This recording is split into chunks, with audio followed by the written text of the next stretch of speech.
Olá, sou Edna Galvão, estudiosa de alienação parental e de questões de família. Estamos hoje aqui fazendo uma live para chamar a doutora Aline Moreira, uma advogada que é assim muito experiente, mas uma carinha de menina. Vocês vão ver. Aline Moreira, uma pessoa que é puro Olá, amor. Oi, tudo bom, Aline? Estava aqui falando de Tu- você, dizendo que você é puro amor. Tudo tudo bem bem? com você? Tá tudo bem por aí. Graças a Deus, tudo bem também. Tá bom. Tomara que a nossa conexão não fique meia bomba, né? Fique perfeita. Não, vai dar certo. Hoje eu estou num lugar diferente. Estou na casa do meu filho e eles estão jogando bola lá embaixo, então a casa está em silêncio, fechei as portas todas, mas eu Aí não já tá sei. dando tudo certo. Tá dando tudo certo, né, Aline? Que coisa boa. Isso mesmo. Então, gente, a Aline, como eu estava falando, é uma advogada, mas advogada assim, de coração harmônico, de amor, cheia de amor, e é sobre isso que ela vai falar, né, Aline? Você se apresenta hoje, por favor, e me fala sobre como foi a sua graduação de direito, em termos assim, se tudo que você hoje está colocando em prática, você pegou isso na universidade, na faculdade, ou foi uma coisa que você foi sentindo necessidade de aprimorar? Primeiro, eu queria Então, agradecer a primeiro, sua presença, tá, Aline? Agradecer a sua disponibilidade, dizer que vocês da área do direito, da psicologia, da assistência social, serviço social, são muito importantes para essa causa que eu levanto aqui, que é de alienação parental e todas as outras questões de família, conflitos familiares, etc. Né? Por favor, Aline, a live é sua. eu que agradeço o convite, né? Obviamente, é um prazer estar aqui falando sobre esse tema que eu amo muito. Eu sou advogada há mais de 10 anos. A minha formação foi toda tanto ao longo da faculdade, 5 anos de faculdade, quanto a maior parte da atuação foi mais voltada para o litígio mesmo, porque é isso que a gente aprende, né, na faculdade, mas isso nunca me atendeu. Inclusive, hoje eu estava até parada aqui descansando um pouco antes de começar a live e eu estava lembrando de um dos meus primeiros casos lá no início de carreira, quando eu advogava ainda sozinha, e era um caso de família em que a mãe alienava a filha contra o pai. A mãe estava insatisfeita com o divórcio, como tinha acontecido, não se conformava Uhum. e ainda eu não lembro se a lei de alienação parental já estava em vigor ou se ela estava Em entrando. que ano foi Mas eu isso? lembro, tem mais de 10 anos. Foi em 2009. Então, não tinha 2009. entrado ainda, não. A lei é de 2006, né? Eu acho que foi 2009 ou 2010, início de É, 2010. é. E aí eu falava com ela, eu já estava acompanhando e eu falava com ela, eu falava assim, olha, você tem que mudar a sua postura, você tem que mudar a sua atitude, você tem que olhar para sua filha, a importância do pai. Era uma menininha, acho que tinha uns 2 aninhos. E por fim, depois da audiência de conciliação que teve um barraco, eu acabei renunciando ao processo. Aham, E eu já havia alertado ela sobre isso. Então, assim, esse tipo de conduta era uma conduta com a qual eu nunca concordei. Eu aham. nunca concordei que os filhos fossem usados em benefício dos pais, Sei. em benefício de um interesse pessoal. E isso, ao longo da minha carreira, veio me tocando cada vez mais e fez com que eu fosse buscando outras formas de resolução de conflitos. Então, eu fui buscar a mediação, eu fui buscar a comunicação não violenta, eu fui buscar as práticas colaborativas, eu fui buscar a constelação familiar. Que maravilha, E, que maravilha. e eu acabei fazendo várias especializações. Eu faço especialização em direito de família também. Eu dou aula eu sou professora voluntária do Núcleo de Prática Jurídica da UFES, aqui no Espírito Santo, de direito de família. E se tem uma coisa que a gente busca sempre que possível é tentar solucionar os conflitos da forma mais harmônica, da forma que cause o mínimo de prejuízo e sempre conscientizando os nossos clientes, os jurisdicionados, sobre a importância da comunicação, a importância de você manter um bom relacionamento entre os pais, porque isso reflete diretamente na qualidade de vida dos filhos, na saúde mental dos filhos. Claro. Aline, você sabe que eu acho assim, o divórcio é uma coisa que, se tiver que acontecer, é para acontecer, não tem como, Sim. Não é? Porque é mais prejudicial à criança, os pais ficarem naquele conflito e a criança no meio, do que os pais se divorciarem e continuarem se respeitando de uma maneira, né, harmoniosa e tudo, para o filho poder seguir a vida dele tranquilamente. Mas nem sempre, né, o casal, o ex-casal, encontra um advogado que não queira litigar, né? É muito difícil. Por isso que eu fiquei tão encantada com o seu trabalho, porque eu acho que é um trabalho assim maravilhoso. Esse mundo melhor que a gente deseja para os nossos filhos, nossos netos, o futuro mesmo, né?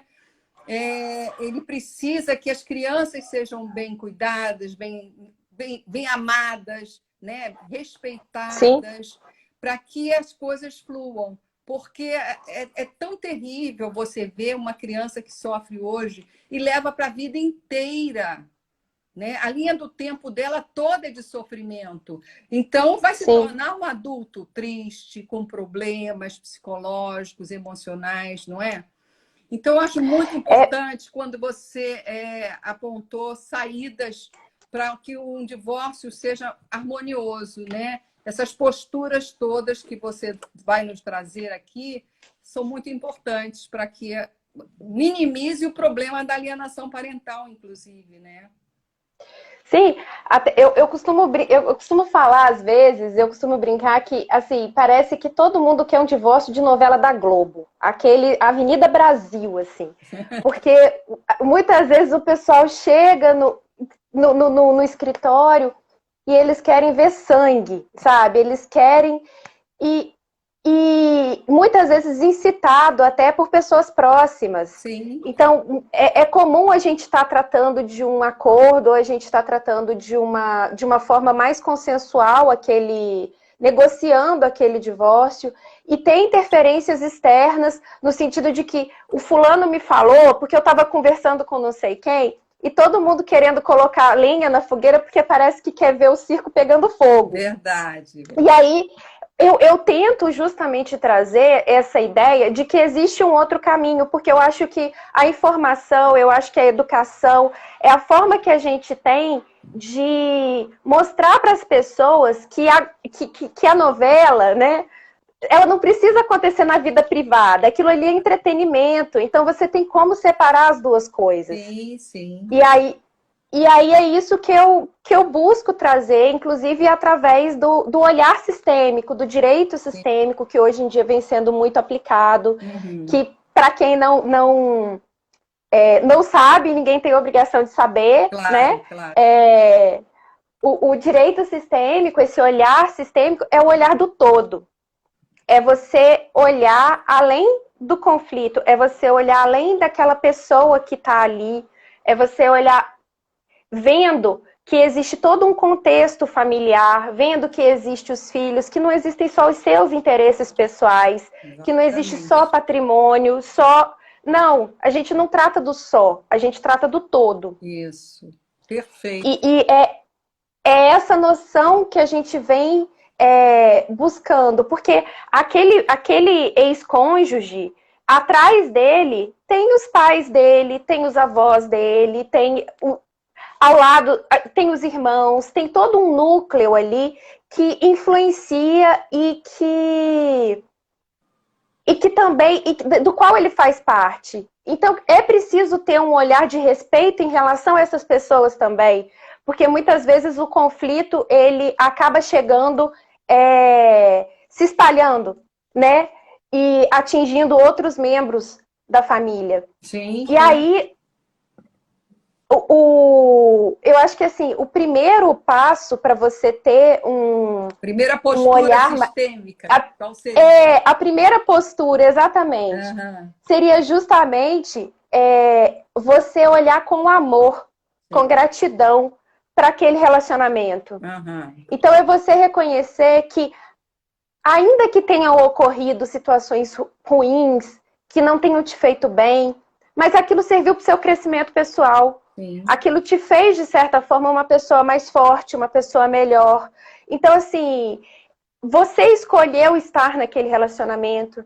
Então, é você olhar com gratidão, com amor para aquela pessoa que está do outro lado, E, como sendo alguém que tem um papel muito importante na sua história. e nem sempre foi tudo tão ruim, né, Aline? Porque um dia Exatamente. houve um sonho, né, do viver para sempre, né, viver juntos para sempre.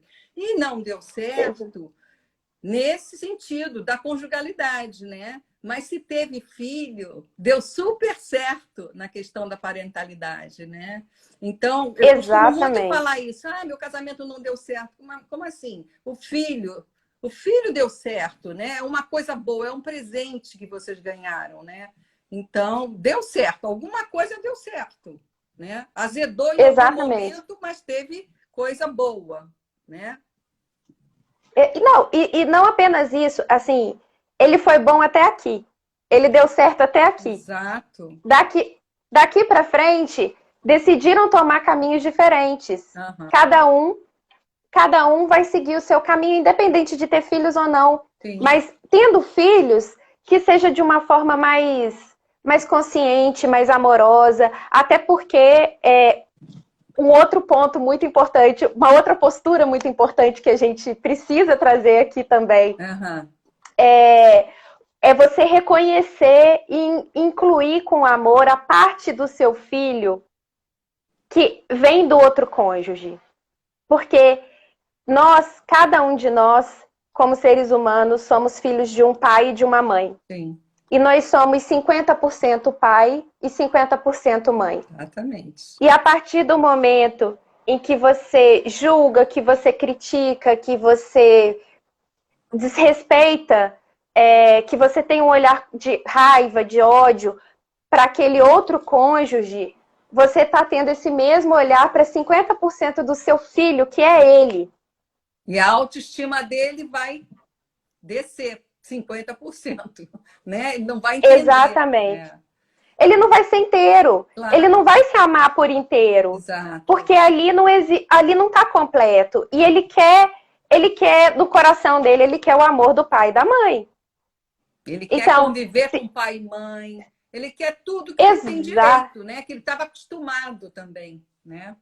exatamente. E a partir do momento em que você critica, julga, em que você tem aquela frase clássica, né? Porque você tá igualzinho seu pai. Ou então você tá, nossa senhora, parece a família da sua mãe. Verdade. Quem Porque nunca, da minha família não é, né? quem nunca ouviu Exatamente. isso, né? Quem nunca ouviu isso? Imagina. Todo Exatamente. mundo Então, já assim, ouviu isso, né? você não precisa de ir muito longe, É. sabe? Assim, o que eu costumo falar muito, até quando eu estou falando sobre alienação parental também, Aham. que eu trabalho muito a CNV com a alienação Sim, parental, claro. é justamente a questão de que a alienação ela começa nas palavras, ela começa na sutileza, É, ela começa de uma forma muito pequena e sim. ela vai crescendo. É. Às vezes invisível, né? Sutil, invisível, né? Às vezes na piada. Às vezes Exato. aquilo que todo mundo ri, né? Você fala e todo mundo ri, todo mundo acha o máximo, mas você não tem noção É, do quanto aquilo está ferindo o seu filho, é. de quanto ele está sendo atingido por aquilo. E de quanto ele E vai isso, carregar aquilo o resto da vida, que é a coisa pior que pode existir, né? O abuso exatamente. psicológico, a violência, ela vai ficar, ela vai permanecer até o fim da vida dessa pessoa. vai. Mesmo que Assim, elabore com terapia e tudo, ainda assim vai ficar alguma coisa faltando, né? e a gente vê muito isso, e é muito triste você vê adultos com grande potencial e que carregam ainda essa mágoa e que têm dificuldades nos seus relacionamentos hoje em dia, Exato. porque trouxeram esse histórico da família de origem. Sim. E muitas vezes essa é a razão pela qual a gente precisa ter um olhar sistêmico em relação ao outro, porque você está lidando ali, de repente, com a história de um marido ou de uma esposa que vivenciou exatamente aquilo na família de origem. E que para ela ou para ele é assim que se ama. Ninguém nunca ensinou a amar de um jeito diferente. Exato, exato. É repetição de padrão, né? Exatamente. E Agora, aí, se você julga, se você culpa, se você acaba colocando essa pessoa, você acaba entrando nesse mesmo padrão junto com o outro, sendo que você poderia ter a opção de sair, de fazer diferente, sim. de mudar. Agora, Aline, a comunicação não violenta, o CNV, né, do Marshall Rosenberg, é um trabalho belíssimo e que tem resultados realmente importantes, né? A gente percebe isso. À medida que a gente adota, a gente já percebe a diferença, a mudança, né? Sim. No ambiente, inclusive. Pode ser de trabalho, pode ser em casa, em qualquer situação. No caso dos casais, quando eles vão já para você, eles já vão para fazer o divórcio, certo?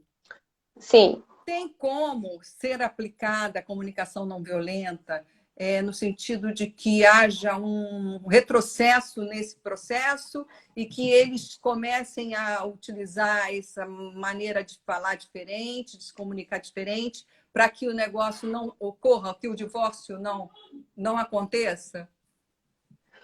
Então, em regra, o que eu costumo fazer assim, uma das primeiras coisas que eu faço depois que eu converso com o cliente, se ele não faz terapia, porque eu sempre pergunto se a pessoa faz terapia, se eu sinto a necessidade da terapia, se eu vejo que aquela pessoa está muito fragilizada, se eu vejo que a pessoa está ali, assim, naquele desabafo, se ela não está conseguindo processar direito tudo que está acontecendo, a primeira coisa que eu faço é justamente indicar ela a terapia e até mesmo terapia de casal, se existir, se eu sentir que existe dúvida ali em relação ao término ou não daquele relacionamento.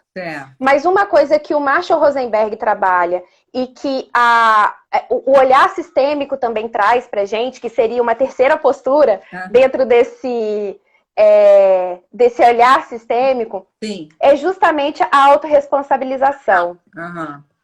É justamente você reconhecer que 50% de tudo de bom naquele relacionamento é seu e 50% de tudo de ruim daquele relacionamento também é responsabilidade sua. Sim, claro. E o mesmo para o outro. Não é mais nem menos. É meio a meio. Porque a comunicação violenta, a comunicação não violenta, ela também trabalha a questão da autorresponsabilização a partir do momento em que você reconhece os seus sentimentos e as suas necessidades. Porque a comunicação não violenta são quatro etapas, né? Observação sem julgamento. O que é dificílimo, né, Aline? Dificílimo. Observar sem julgar. Nós não estamos acostumados, né? Eu levo o tombo todo dia. Todo dia eu caio, levanto, eu caio, levanto, eu caio. Eu já tô toda ralada aqui, porque eu falo assim, oh Deus, um dia eu vou conseguir chegar lá, porque quando a gente viu, já foi. É verdade. E aí você volta, você respira, você tenta entrar no seu centro de equilíbrio e olhar assim, por que isso tá me afetando tanto? Qual sentimento isso tá despertando em mim?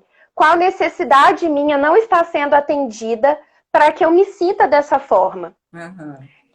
Então, sou Sou eu a responsável por esse Claro, sentimento e não o outro. claro, claro. E a partir do momento em que a gente trabalha, que a gente olha dessa forma, que a gente trabalha o nosso eu, a gente consegue ficar muito mais consciente. Porque, assim, uma das formas, assim, uma das garantias de término de relacionamento é você culpar o outro por tudo. É. Então, assim, você quer fracassar no relacionamento, você coloca a culpa de tudo no outro. Assim, acabou a luz, a culpa é dele. Tipo, não tem ovo, a culpa é dele. Não tem água na geladeira, a culpa é dele. É. Tipo, tudo a culpa é do outro. Eu não tenho culpa de nada. A culpa é do Não, outro. não, esse ser perfeito, jamais. É isso mesmo, Aline. Mas aí então a gente tem a observação sem julgamento, que é dificílimo. Depois. O sentimento. Você tem que identificar qual sentimento você tem naquele momento ao observar aquele fato, ao ouvir aquela frase, ao se deparar com aquele. Uma coisa muito. Que a gente vê muito em divórcio. Isso daí a gente vê constantemente. Infelizmente, são duas posturas que são bem normais, assim. Uma acontece muito, é do pai que começa a pegar o filho para passar o final de semana, para conviver com o filho durante aquele início de divórcio. Ele não sabe. Assim, ele começa a cuidar do filho do jeito dele. Exato. E assim, ele não estava acostumado com aquela função de pai e mãe, com aquela função de suprir todas as necessidades da criança. E ele, por mais que esteja fazendo o melhor dele, ele não vai fazer igual a mãe. Não vai. Até porque não é para fazer também, né? Existem essas diferenças, a criança percebe e aceita. E é necessário. Exato. E as diferenças são necessárias. Exato. Porque, sistemicamente, é isso que a gente vê. Porque a diferença são justamente as diferenças que complementam, Sim. que fazem o todo. Sim. Se você tiver dois iguais, dois exercendo a mesma função da mesma forma, você não vai ter você não vai conseguir ter. Não vai ter a completude, porque de tudo que aquela criança precisa. Diferentes, mostrando as suas diferenças para serem referências diferentes para as crianças, para os filhos. É isso mesmo. Exatamente. E aí você pega aquele pai que está pegando ali o filho pelas primeiras vezes, está num apartamento às vezes novo, está numa situação completamente nova. E assim, vai deixar passar um monte de coisa. Claro. Vai esquecer de dar comida, vai esquecer de. Ou então vai dar o que tiver, vai ser miojo, ou vai levar para comer. E aí você vê, assim, do outro lado chega a mãe que foi de propósito. Tipo assim, foi para afrontar. Não é possível que ele vai descontar no meu filho. Uhum. E aí a gente lida com isso e a gente, olha, não, eu não vou deixar ir. Por que eu não vou deixar acontecer? Porque ele pode fazer isso. A pergunta que a gente mais escuta, ele pode fazer isso? E aí a gente tem que explicar para ela que ele tem plenas condições de cuidar do filho, que ele está aprendendo, que ele não vai fazer igual a ela, ele vai fazer do jeito dele, que tá tudo bem e que a criança está sob responsabilidade dele. E que enquanto a criança estiver sob responsabilidade dele, se a criança tiver, obviamente, né, dentro dos limites dos bons tratos ali, da saúde, de tudo, ela tem que deixar ele ser pai. Claro. Ela tem que permitir. Então... Tem que baixar um pouquinho a guarda, né? E aguardar. E a expectativa. Exato. E a expectativa. Vamos ver o que vai dar. Vai dar tudo certo. A criança vai amar ficar com o pai também, né? Então, assim, é um trabalho hercúleo aí que você tem pela frente, né? Quando pega uns casos assim. Na verdade, assim, determinadas situações são comuns, independente do divórcio ser consensual ou ser litigioso. O que difere bastante é o grau. Então, assim, quanto mais litigioso é o divórcio, mais intensas são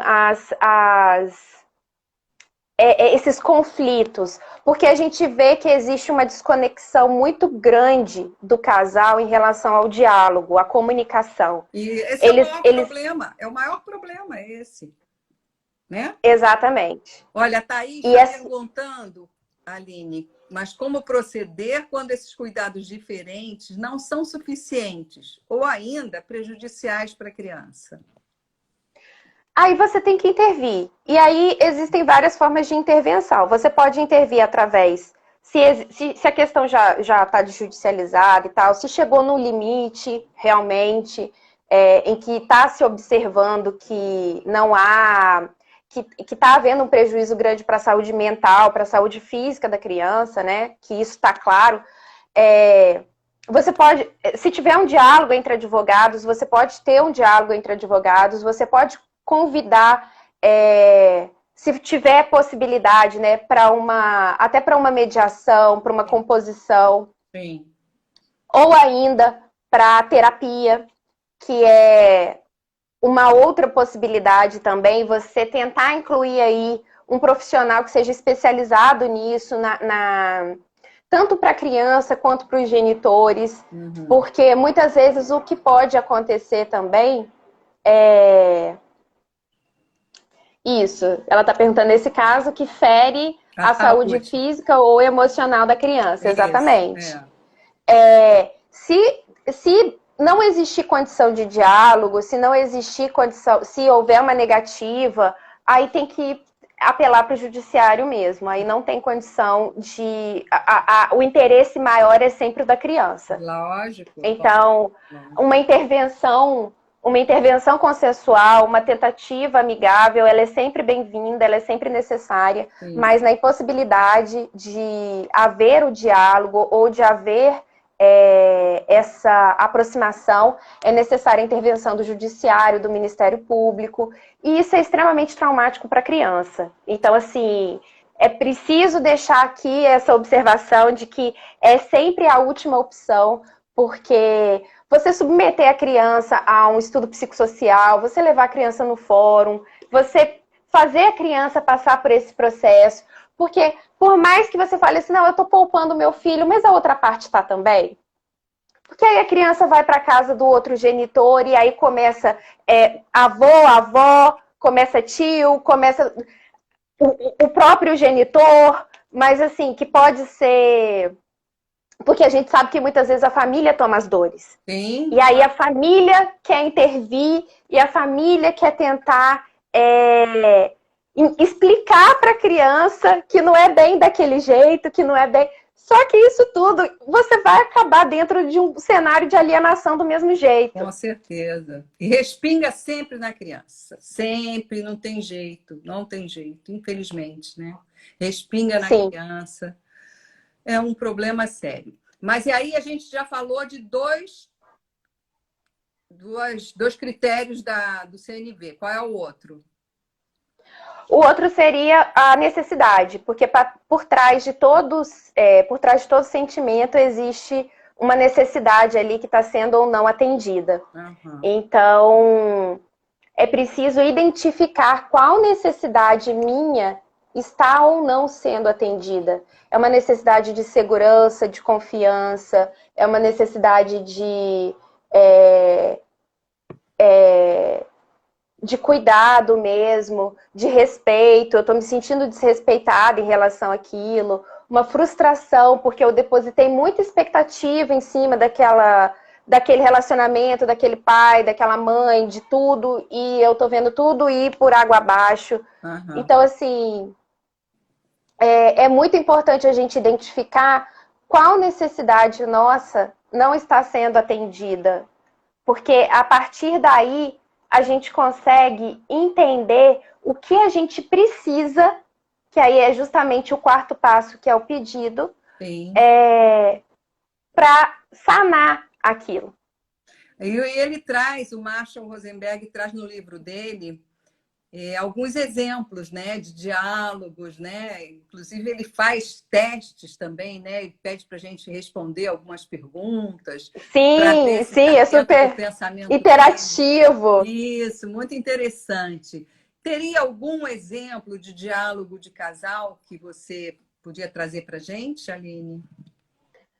Olha, além desse, né, que eu já tinha trazido em relação a você é igual à família do seu pai ou coisa do Aham. gênero, uma situação muito comum é quando há atraso na entrega para buscar as crianças, né? Uhum. Quando da convivência. Sim. Então, é normal haver atraso e o que geralmente acontece é aquela situação de você nunca mais vai ver, eu vou ligar para o meu advogado, porque você está 2 horas atrasado, porque você não vai pegar o fulano, porque agora eu já perdi o meu compromisso, então você também não vai. E assim, então eu vou levar ele para o cinema, eu já combinei com ele. E a criança está ali assistindo aquela situação, sem saber o que fazer, sem saber como se posicionar, com mochila nas costas, sem saber se vai ou se fica. E aí, assim, aí geralmente, isso quando não tem, é porque você quer passear com a mamãe, né? Ou então, não, você prefere vir com o papai, né? Aí já tem todo aquele circo armado, assim, no sentido de colocar a criança no meio do picadeiro ali com os leões. Não sei se você chegou a E ver no meu Instagram, Aline, tem um desenho animado de uma situação assim, de alienação parental. É uma criança, ela está com a mochilinha nas costas, você falou na mochila, eu me lembrei, sentadinho na cama, esperando o pai chegar, que tinha combinado de passar sábado para pegá-lo. E a mãe, lá dentro, fala para ele, não espere chegar, não espere. Ele está lá com aquela mulher que não vai largar ele, não vai deixar ele levantar, não sei o quê. Mas ela não disse para o filho que o pai havia ligado antes para falar que ele não ia poder pegar logo cedo no sábado. E o menino não sabia, então estava esperando para sair, para tomar sorvete com o pai, para almoçar com o pai, né? E a mãe dizia: você vai tomar sorvete é comigo. Entendeu? Então, assim, e acaba o desenho com o menino ainda sentadinho na cama esperando, porque ele não sabia, né? Então, é é, uma e, alienação parental, assim, que se faz nos mínimos detalhes, né? E que a criança, aos pouquinhos, vai absorvendo aquilo tudo e nem se dá conta, né, dessa situação, né? aí, no caso, se caracteriza até como a, a implantação de falsas informações, né? Para Falsas você. memórias, né? Exatamente. É. Eu não falo nem memória porque está ali acontecendo naquele Mas momento. fica Porque, guardado assim, aquilo para sempre. fica, com certeza. É É. porque muitas vezes acontece até do genitor alienante ele modificar eventos pretéritos, né, em relação a Sim, crianças menores e sim. tal. Então, Uhum. assim, esse tipo de discussão, de briga, se a gente for analisar os passos da CNV, se a gente for analisar o que está acontecendo ali?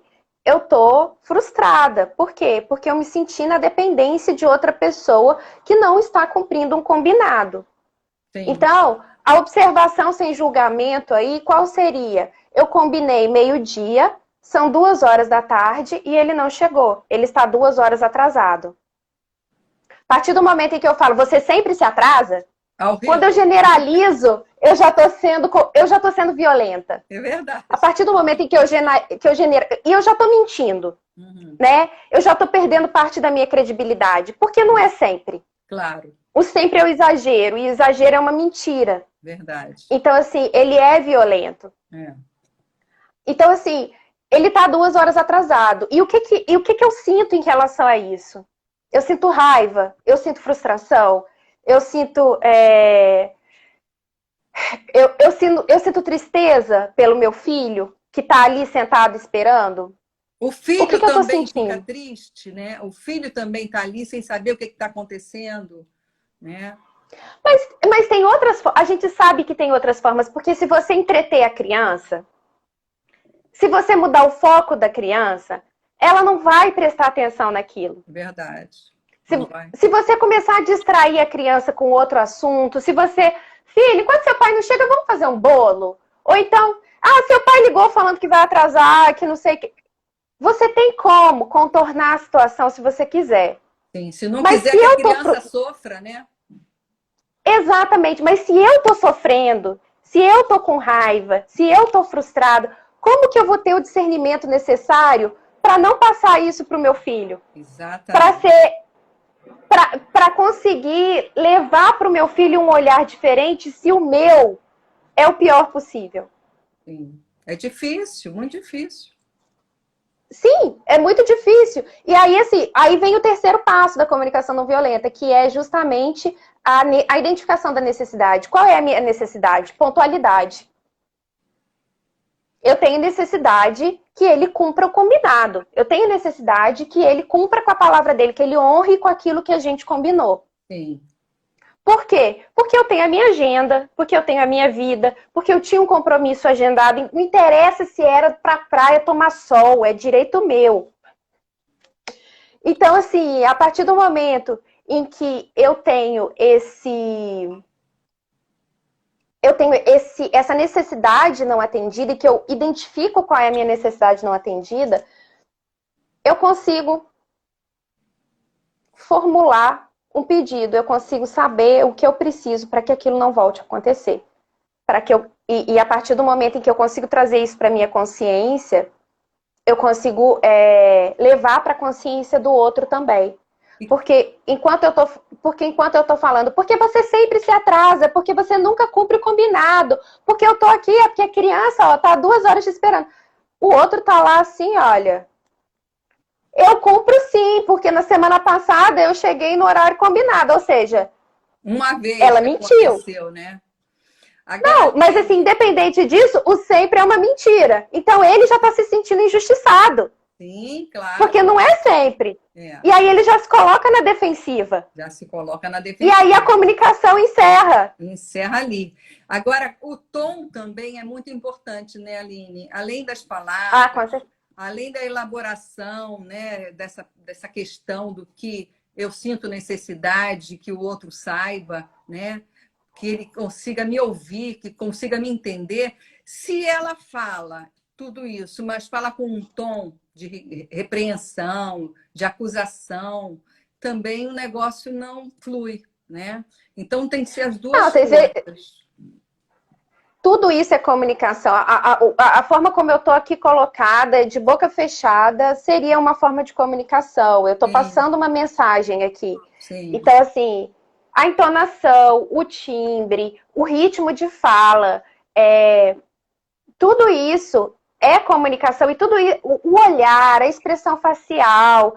Eu sou péssima nisso, porque muitas vezes eu tô assim, eu falo assim, não vou me estressar, vou falar, olha, vou usar todos os passos da CNV, mas com o olho tá saindo até laser assim.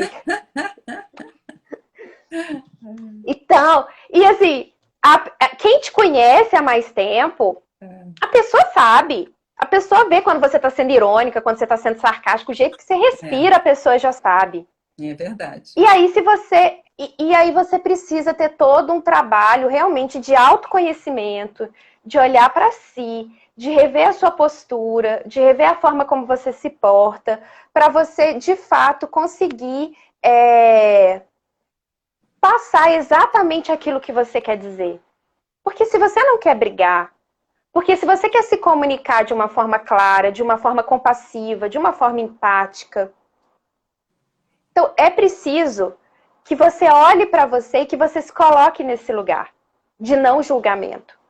Mais do que simplesmente repetir um roteiro, você precisa realmente olhar para o seu sentimento e se colocar nessa posição de que eu tô aqui em nome do relacionamento, em nome do meu filho, em nome de uma busca pela paz, em nome da harmonia familiar. Sim. Por mais difícil que seja. A mediação, no caso, e a oficina de paz, elas ajudam, são ferramentas que ajudam bastante, né, nessas questões dos casais, dos ex-casais, que não se entendem, né? Que muitos não têm nem consciência do que estão fazendo com os filhos, né? Nenhuma. Não têm consciência. Então, muitos muitos praticam alienação parental inconscientemente. outros conscientemente. Mas, de qualquer maneira, não tem o alcance do mal que estão fazendo para os filhos, né? Que isso vai Muita... a vida inteira, como a gente já falou aqui, né? Não, assim, muitas vezes, quando eu uso o termo doente, eu uso no sentido de que a pessoa está com uma dor tão grande que ela está cega. Sim. Então, assim, é uma postura doentia no sentido de que ela não consegue enxergar até o alcance daquilo que está acontecendo. E muitas vezes ela acredita cegamente que o que ela está fazendo é o melhor para o filho. Nos casos mais graves de alienação parental, naqueles casos mais sérios de alienação parental, a pessoa realmente acredita que o outro é perigoso, que o outro está colocando a vida do filho em risco e que o que ela está fazendo é salvar aquela criança da convivência com aquele ser das trevas que está lá, que é 50% do ser humaninho ali que ela colocou no mundo. Ô, Aline, a Thaís está fazendo outra pergunta. Como fazer quando o cônjuge quer o processo de mediação e o outro não? Existe alguma técnica para tentar trazer o outro para o processo? Porque existe toda Então, a questão da voluntariedade, né? A pessoa tem que ir por vontade própria, né? Mas quando um não quer, como é que faz? Então, atualmente, assim, a lei, né, com o novo Código de Processo Civil, que entrou em vigor em 2016, a lei de 2015 entrou em vigor em 2016, ele já traz a previsão legal da tentativa de conciliação ou mediação dentro do âmbito familiar.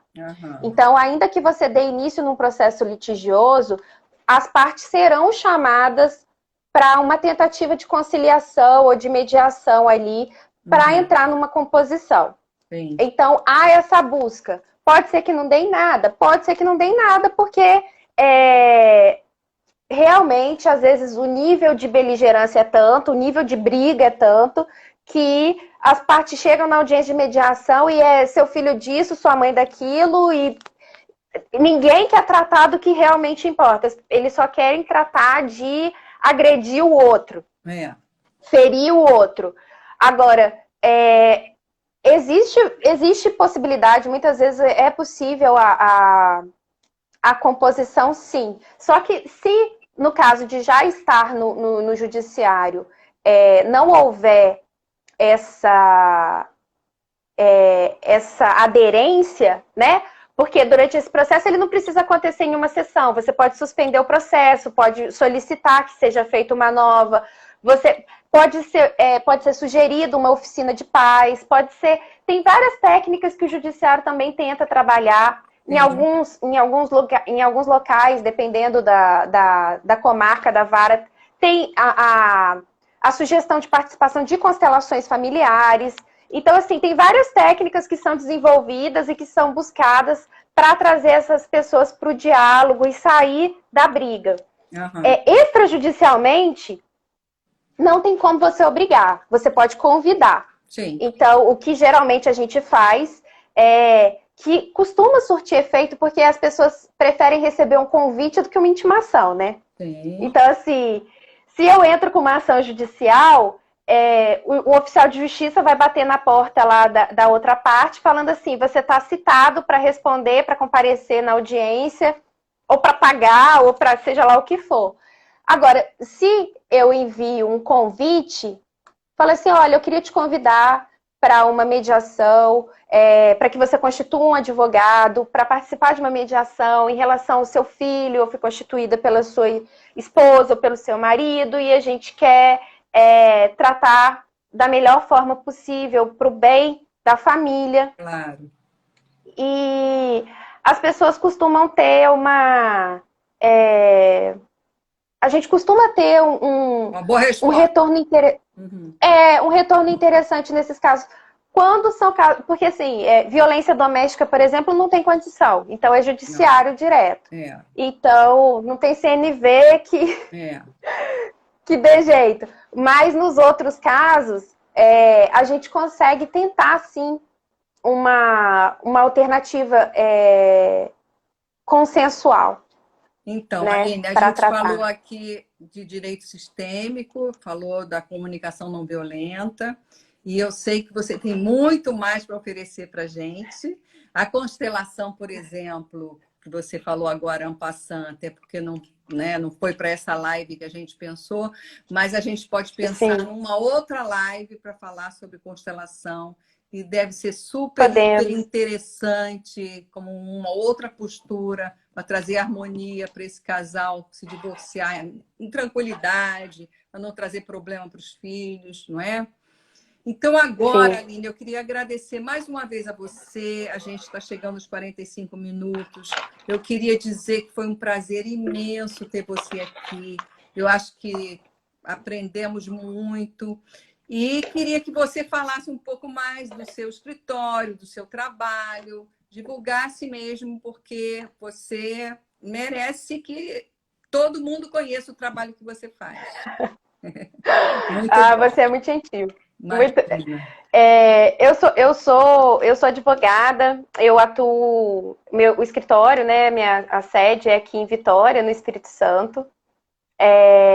A gente atua em várias áreas, tem especialistas em várias áreas no escritório. Eu sou especialista, sou a responsável pela parte de família e civil.